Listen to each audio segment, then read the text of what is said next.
Hello, hello, hello, and welcome to the Anti-Racist Enneagram Podcast with Jessica Denise Dixon, where we look at life and healing at the intersections of the Enneagram, anti-racism, and embodiment for personal and collective liberation.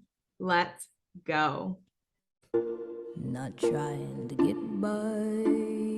Trying to get by. I'm trying to get free.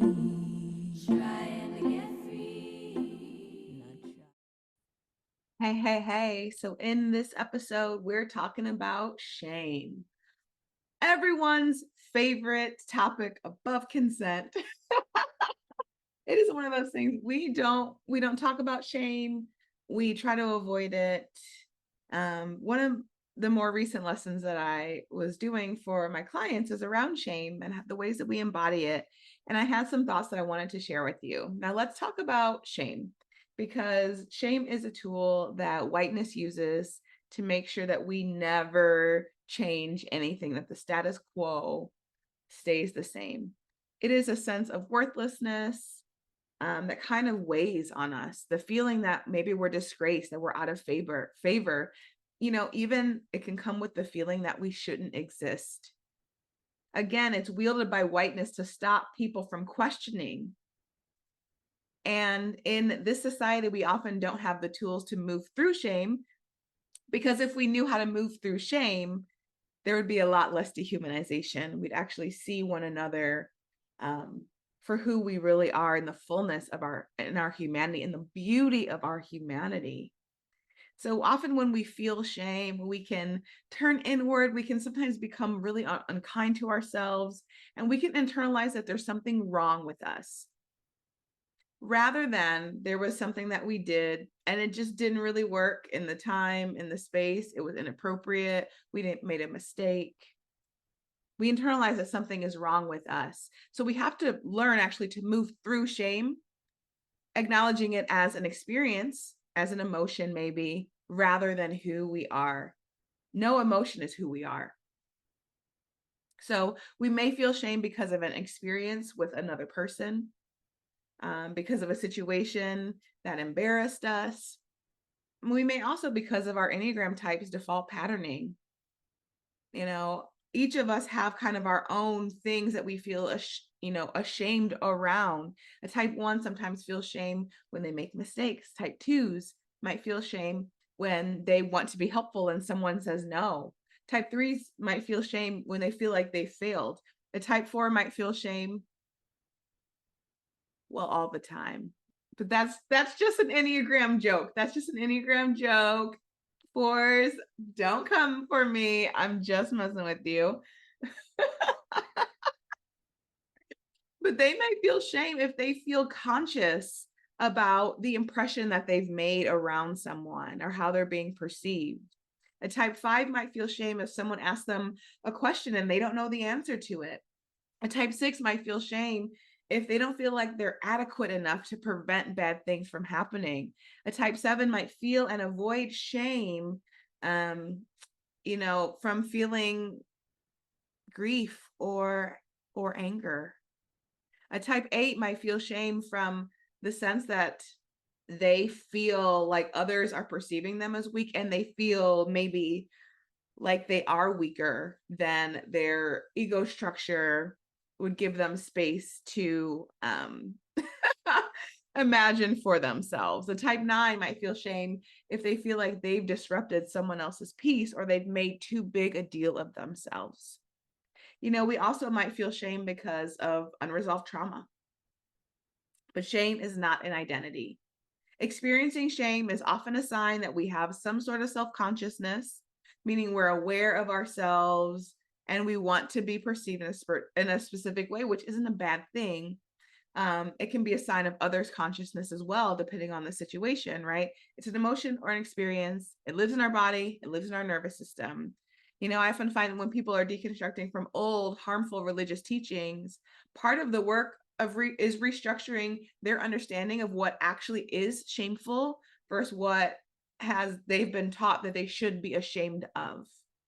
And I get all the time people say, like, I've never said that to anyone. I feel like I can share that with you. And I'm like, it's because I understand that we're human, that we have the capacity to do really amazing, beautiful things, but also the capacity to do really ugly things.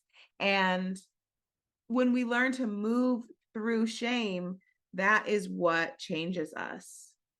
That is what allows us to integrate the lessons instead of having to stuff down um, shame or be hidden or make ourselves small. And one of the reasons that anti racism work is important to our human experience in general is because one of the main ways that um, shame is talked about regarding embodiment is through blushing.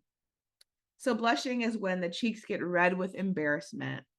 You know, it's a visible display of shame, and visible displays of shame are often said to link us and actually make us feel connected to one another. If I can tell that someone is embarrassed, maybe I have compassion for them. If I can tell that someone is ashamed, then I know that they care about the world. But we have to really look at what the implications of this as the main cue of shame is. Because it's not the only cue that there is, but it's talked about often as the main cue. People with darker skin may not have that nice red, rosy cheeks. They may actually get darker, or you might not see any perceptible change at all. I often actually tell people when I'm blushing, because you have to really squint to see the pink arise in my cheeks. But if whiteness is looked at as the dominant or default body, and what white people do is looked at as the default, then it's going to be what we consider natural to look for those exact same cues in another body and maybe not find them because of a darker skin color. And if you don't find these overt signs of shame, how might you actually start to perceive people who have darker skin as shameless? And if you don't see people, these people who, quote, don't blush, if you don't see them as capable of expressing shame, then you start to see them as being worthy of being dehumanized. In embodied cultures, we're not just tracking someone's blushing, we're actually tracking our nervous systems and the nervous systems of people around us very naturally. There's a rhythm that we're in and we feel other people. And the capitalistic culture that we're in has forced us to disembody, which means in a culture like this, tracking something like blushing is simple because it's visible, but it's not the only thing associated with shame.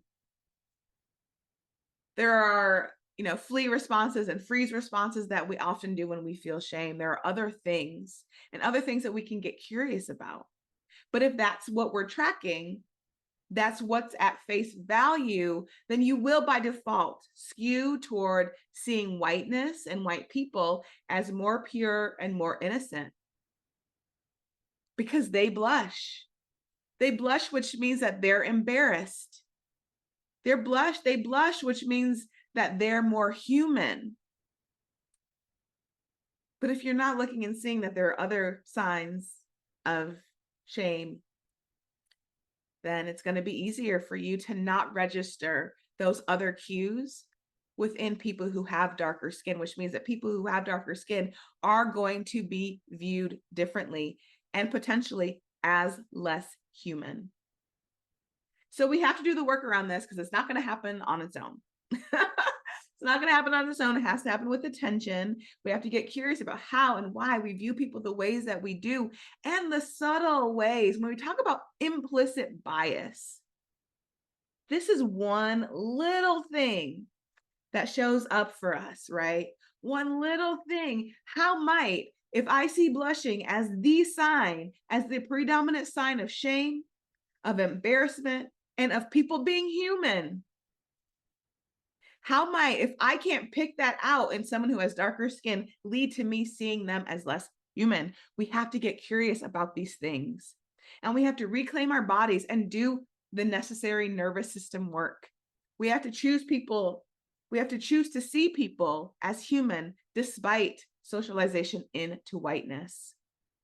And we have to choose, we get to choose to restructure our relationship to shame. And we do that by choosing to be on this healing journey. Now, what I'm not saying is to jump into events where you get rejected or you're feeling shame all the time. What I am speaking to, though, is the beautiful work of integrating the very fact that we are already whole. If we understand that we are already whole, we don't have to avoid shame, and we don't have to get stuck in shame. We can actually look and see, like, what was the thing that I was embarrassed about? What was I ashamed of? And we can use that information to make a different decision, to move forward and to move on, to learn the lessons from the shame without internalizing that we are bad, that something is wrong with us, without internalizing that that thing has taken parts of our wholeness away, because it never could. It never could. So, what's your relationship to shame? Have you ever thought about these things before? I, of course, always love to continue the conversation. So head over to the Anti-Racist Enneagram on Instagram and let me know your thoughts. From love and for liberation, let's dismantle this unhealthy relationship to shame. I'm not trying to get by. I'm trying